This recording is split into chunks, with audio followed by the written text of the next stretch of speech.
Welcome to Living a Conscious Life podcast, where we explore and discuss the importance of finding more peace, wholeness, and freedom in our lives. I'm Don Johnson, your host, an American living in Scotland. Being conscious means being awake, being present. When we're present, we can pay more attention to what's happening within us and around us. We can make better choices and be more effective at whatever we're doing. Living a conscious life is about bringing more self-awareness into our lives. Let's get into it. Today, we're chatting with an expert in the inner game, Sean Brawley. Let me tell you a few words about Sean before we get into the discussion. Sean has dedicated the past 30 years to helping people from a variety of sports and businesses elevate their performance and unlock their potential by learning how to win the inner game. He's one of the world's foremost experts on accelerated learning, innovative coaching, and sustainable high performance. He was the primary mental performance coach for Pete Carroll and the USC football team from 2001 to 2010, helping the Trojans win 2 national championships. During that same time period, he also served as player development advisor to the New York Yankees Player Development Group, helping them become the #1 ranked organization that year and staying in the top 5 for 14 years. He's a former 150 world-ranked ATP Tour tennis professional. After the tour, he met Tim Gallwey, author of The Inner Game of Tennis, the #1 best-selling tennis book in the world. Gallwey mentored Sean for over 5 years. Sean is the first certified inner game coach in the world. Sean, it's a pleasure to have you here. Welcome to the show. Thank you, Don. It's wonderful to be here, and I feel honored that I'm your first podcast guest. What could be better to have you on here talking about something that is near and dear to my heart, the inner game. I first read the book early in the 1970s, probably just after it was published, and I was dabbling in tennis at the time and used it to help me kind of, begin the learning process, if you will. And I became a big fan of the philosophy and Tim's concepts, for many, many years. So I'm excited that you're here, and you've got such a great, you've had such a great experience in your life. I mean, to be on the tour, to meet Tim, to do the coaching that you've done. So yeah, I'm super happy that you're my first guest here. Yeah. And so I'd love to hear you talk a little bit about the inner game, and maybe for our listeners who are not familiar with it, perhaps just explain a little bit like what it is to you and how you've experienced it over the course of your life. Yeah, I'd be happy to. So the inner game, as Gallwey defines it, is that in anything that we do, there's 2 games. There's an inner game and an outer game. Let's take tennis, for instance, which, the tennis book is the most famous of all of the books. The outer opponents, if you will, is the opponent across the net. The net itself is an obstacle. The lines are the boundaries that you have to play within. On a particular day, wind or sun may be an outer obstacle. But then there's the inner obstacles that we're all faced with in anything we do: fear, doubt, self-judgment, limited or narrow ways of thinking. The laundry, there's a list is very long. We could go on and on about that. And there is like an equation, an inner game equation that arises out of that, which is if you want to improve performance or learning or enjoyment of what you're doing, that is going to equal potential minus interference. And so at any given time, like in this moment, I have a certain potential for hitting the tennis ball and playing.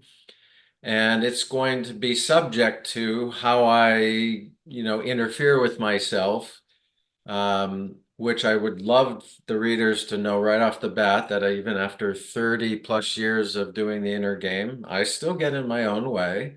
I just, Mhm. it doesn't impact me quite as much, and I'm able to more quickly recover.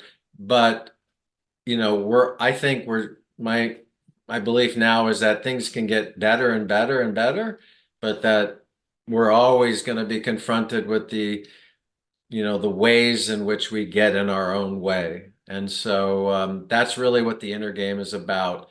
Um, and if I could go on, what that does is it creates two pathways, and the inner game addresses both pathways.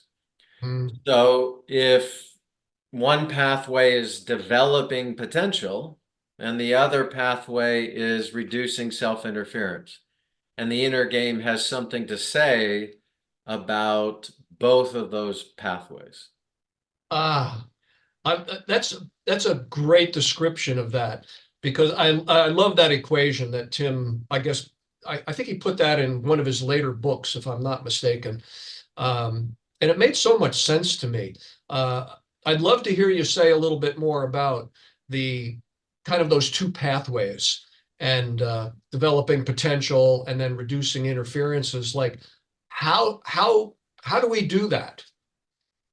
Well, when Galway wrote the book in 74, and by the way, this is the 50th anniversary year of the publication of the book, so it's a big year for Inner Game. Um, you know, he he discovered, and the key foundational inner skill, if you will, is relaxed focus. And he's just by accident on a tennis court started to help people focus on things that were really important, like the ball or their racket or their bodies, and to learn how to direct. And he noticed that when he helped them direct their attention and focus on those things, that learning kind of happened in a very natural way. And it seemed to be in an accelerated fashion and more effective than the traditional giving of instructions. And part of the reason why is because it happens to quiet the mind and reduce the interference at the same time. So if you go back to the equation, if you're developing potential and reducing interference at the same time, you get kind of what could be called a double or triple whammy Mm, on, like, why is it so effective, the approach. And so, now we have neuroscience to back up, and neuroscience research and studies are very adamantly clear that a mm. relaxed state of focus is the foundation for optimal learning and um, sustainable high performance and meaningful relationships, which the books don't, the book, Meaningful relationships. Say more about that. Yeah. well, this ability to be more present and Mm, aware while in your relationships allows you to see how you might be interfering, how yeah. you're communicating. Like in tennis, I hit a ball to you and you hit it back to me. Well, in relationship, whether it's at work or at home, you're lobbing a comment Mm, or statement, saying mm, at me, I'm then expressing myself back. And, you know, quite often a lot of people don't pay attention to, well, what am I sending to you? yeah. What's Yeah. the tone? What's the energy? What's the emotion? Is it,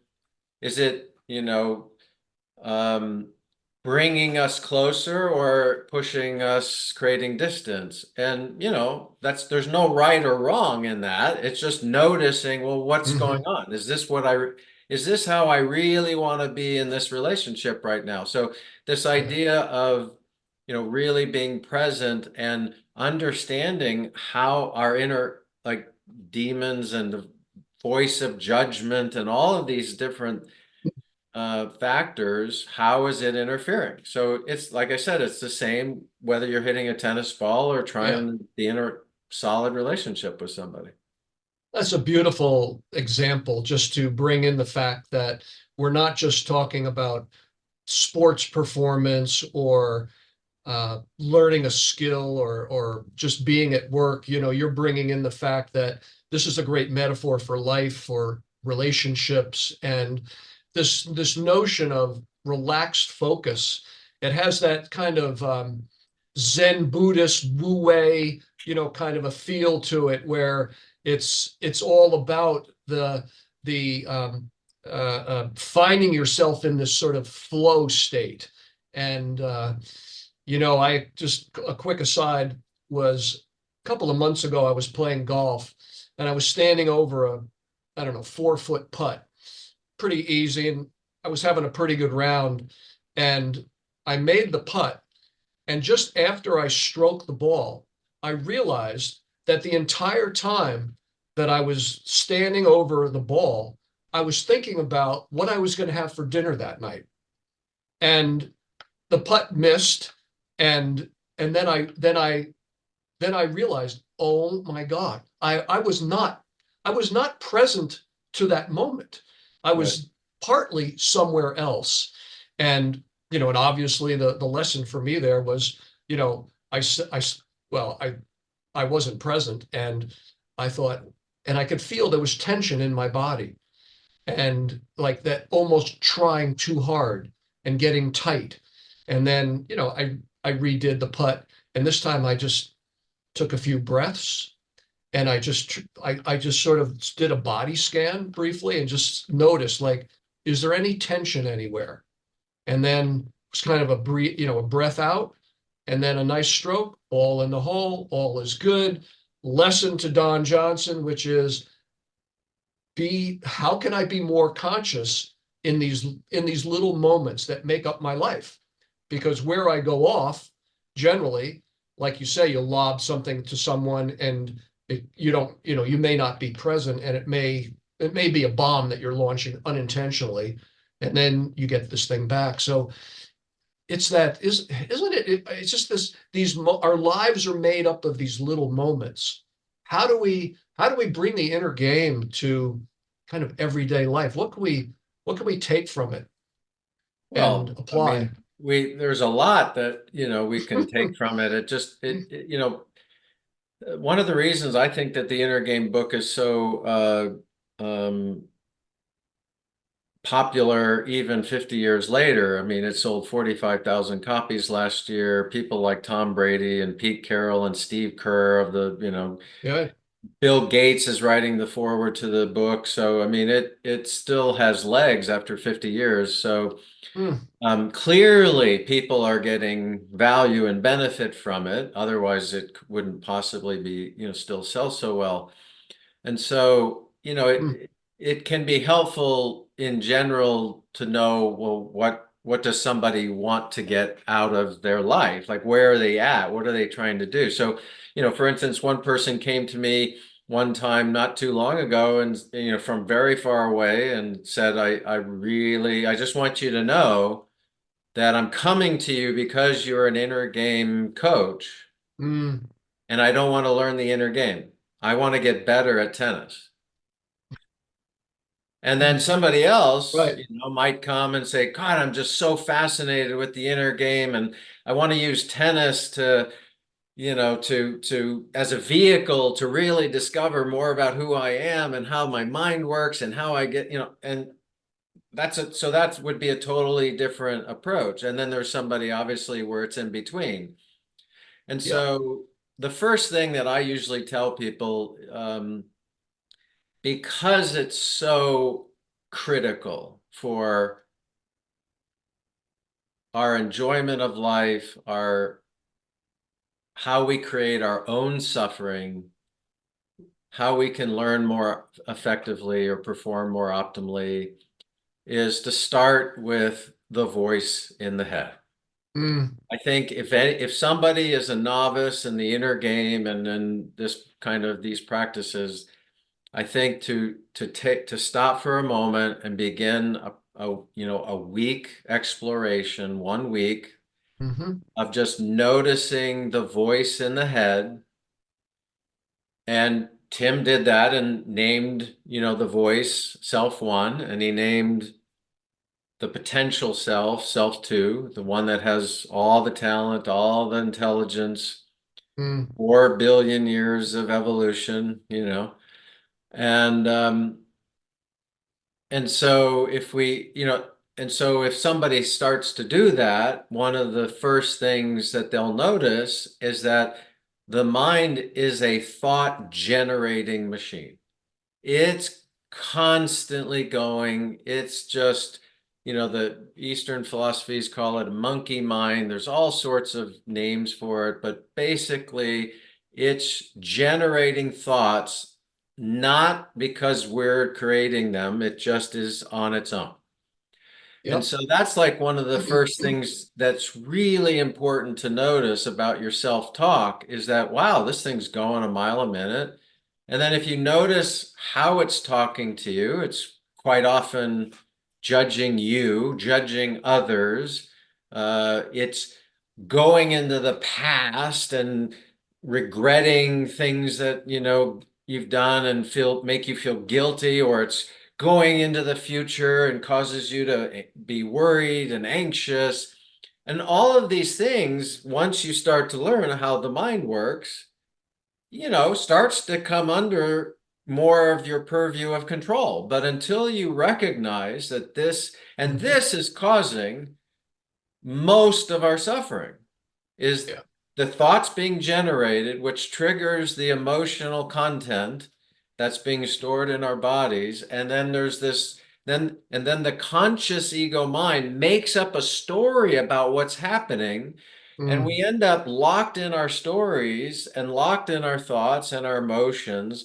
And so, if you see somebody in a loop, the inner game is a bunch of different ways to intervene to kind of like break that cycle, Yeah. which could be called the interference cycle. Mm. And once that you bring awareness to anything you're doing, doesn't matter what it is, you can't do it the same way ever again. And so you just look for the ways in which it's different. And so with this, then the next stage, I think personally, is like once you start to understand how this talk is and how it's really treating you quite badly. You just played golf. Imagine having a caddy that was talking to you the way most people's minds talk to them. You would fire the caddy, but we don't Mm. even think about firing our inner Mm. dialogue. Mm. And but it's interfering. And so the next step is to realize, wait a second, if I can observe my thoughts and feelings, Mm-hmm. they can't be me. Yeah. Yeah.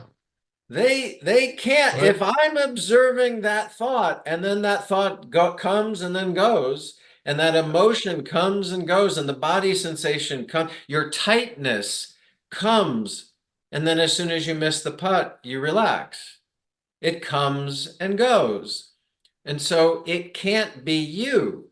And so that separation is what starts a process by which you can then learn more and more and more. And that inner game is, in my experience, fathomless. It just keeps going.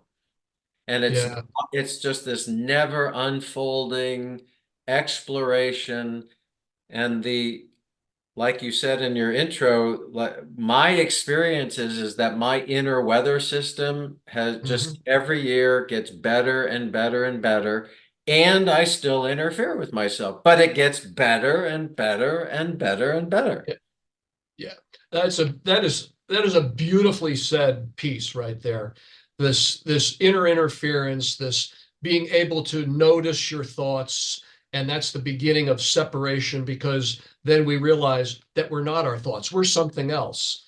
And it sounds like this is so related to like, each of us doing whatever inner work that we choose to do. I mean, for me, I practiced meditation for a long time, done other things. I'm assuming, you've done tons of inner work that help you become more self-aware, that help you become more of the noticer or the observer. So you realize like there's different Sean Brawleys, but the essence of Sean Brawley is this self too, this higher consciousness, within you.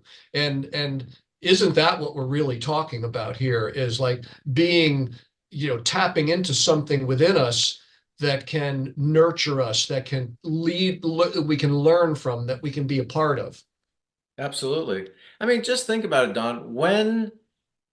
Before we're born and we're in our mother's womb, when we're born, we now have done the most amazing thing that we will have ever done in our whole entire lives. In our mom's womb, we built a human body Mm, without any conscious intention whatsoever. And it's still in the first 2 years of our life.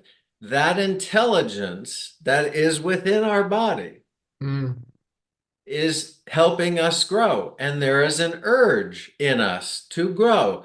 mm, Like these impulses to basically expand our potential, and we learn to talk and walk and crawl. I mean, it all comes naturally, like, yeah. and sure, parents can interfere, but if they're like just observing, most of this stuff just starts to come online in a very natural way. And then what I find is that adults that I've worked with, especially, they Mm. think that that somehow has gone away, and it hasn't. And what Yeah. the inner game does is, through awareness and through greater choice and learning how to trust in this intelligence, you can begin to allow that intelligence to start expressing itself more and more through you, Mm, including learning. mm, So here's an example. So I got invited into the New York Yankees and to the mm, player development group, and there are 35 coaches. Um, and a friend of mine, Tom Hansen, who had written this book, Heads Up Baseball, which had done very well, and he was the director of performance enhancement. So he introduced me very quickly, like you did, 30 seconds, and then I had the floor, and I said, I did my spiel where I said, look, I know already you think that I'm here as the expert, and I'm already, I know, in a teacher role. But I want to change that, and I want like this to be an open conversation, because I'm going to learn from you as much as you're going to learn from me, probably. You know, and so I want you to feel free to ask questions anytime that you want, because the mm. questions is what's going to really open things up for us. And immediately, a coach raised his hand and said, Mr. Brawley, with all due respect, what can you as a former tennis pro teach us about baseball? Well, I was already pretty nervous, but my hand started visibly shaking. I mean, literally. And so I stuck it in my pocket. I still remember. I stuck it in my pocket. My heart Uh-huh, started beating. uh, And then a voice just said, tell him the truth. mm, And I calmed down. And I said, I can't teach you much about baseball. I haven't played baseball since I was 10 years old. And, I don't have the eye for baseball technique that you do, just like you don't have an eye for tennis technique that I do. But let me ask you a question. What is the number one most important skill needed to being an extraordinary hitter? Not a good hitter and not a great hitter, but extraordinary. And they were already kind of naturally divided in threes. So I said, go into triads and discuss this for 5 to 10 minutes and see what you come up with. Now, one of the most interesting things is, that was back in like 2001, and in like 20 years, it's the only group when I've asked this type of question that has ever been unanimous. Everyone else, every other group, mm. the answers had been across the board, including 3 years later, 2 years later, when I went back and did it because they had a new crop of coaches and they were all over the board. I was like, huh, I wonder what happened, like, but the answer was, can you guess what the answer was? Mental clarity, some kind of inner focus, some kind of relaxed focus, I'm guessing. Well, yeah, but then relaxed focus is the foundational skill. But when you then apply it in real life, you ask, well, wait, if I focus on the tennis ball in tennis, everything gets better. Everything gets Yeah. better because everything I'm going to do with that ball happens after I respond and react and read the ball as it says. So that was the answer. The answer was they came up reading the pitch that every great Yankee, Reggie Jackson, A-Rod, Mm-hmm. everybody that they Yep. knew, they said Yep. reading the pitch. And I said, great. So the same is true in tennis. I've developed, a number of exercises that can help tennis players reading the pitch, and I've already imagined that some of them may be helpful for you in baseball. However, I don't know what you're, currently doing. So let me ask a follow-up question. How often are you having the players practice this number one most important skill? And the guy who asked the question, his jaw dropped, and two other coaches' jaws dropped. Uh, yeah. And they said, and the coach said, but Mr. Brawley, our practices are jam tight right now. There's absolutely no way that we can squeeze anything else in. I said, that's really a shame that you can't have the players practice the number one most important skill. That's really a pity. And they all laughed and we kind of all relaxed. And then another coach said, well, we have batting practice and, they do it in a progressive way. Pitcher practices without a batter, and then they stick a batter in because it's more Mhm. challenging. And he Yep. said, the batter is usually chatting up the catcher, but we could actually have him practice reading the pitch. And That, then I said, well, this is why I'm here. Like, I don't know a lot about yeah. baseball, but I know a lot about facilitation of learning and inquiry. Yeah. And I want to let you know that your players are exactly the same, that they know a lot more than you realize. And sometimes they don't need to be told what to do. They Hmm. need you to ask them questions that provoke their awareness, or they need you to help direct their Mm, mm, attention yeah. on what's really important rather than giving a bunch of instructions that tends to make the mind think a lot and interfere. And that's classic inner game philosophy or approach, isn't it? Yeah. Yeah, Yeah, it's isn't it? classic Like, because yeah, basically this is a group of coaches that had high sure. potential. They Right. knew something even though they weren't utilizing it. So Yeah. you could say they were ignorant at some, or blind is probably Yeah. the better word in this case, because they knew it, but they were blind that they weren't even like incorporating it into their practice. And then once they become aware, then they are able to change their behavior. And isn't that what it's all about? Like, back to the beginning, how can we, create more self-awareness so that we can make better decisions, more intelligent choices, that sort of thing. Amazing stuff, Sean. And we're just about out of time. And and before we do run out, I just want to first I want to thank you, but also I want to say, Sean, listeners might want to get in touch with you. And what might be the best way? Is it to go through your SeanBrawley.com website? Is there something else you'd like to suggest? Yeah, well, they can go to my seanbrawley.com website, last SeanBrawley, and then they could also just email me directly at sean@seanbrawley.com. Bingo, nice. And I think we're going to be, we've covered a lot, and there's so much more that we can cover. And I think it's one of those things where I could say it's probably better to almost under deliver so that perhaps listeners that are intrigued by this will want a little bit more. And I'm saying that in the sense that I could really see you coming back for another episode here in a month or two or whatever it might be. We could pick this conversation up. There's a whole lot of other places that we can go because the inner game is so rich, as you know.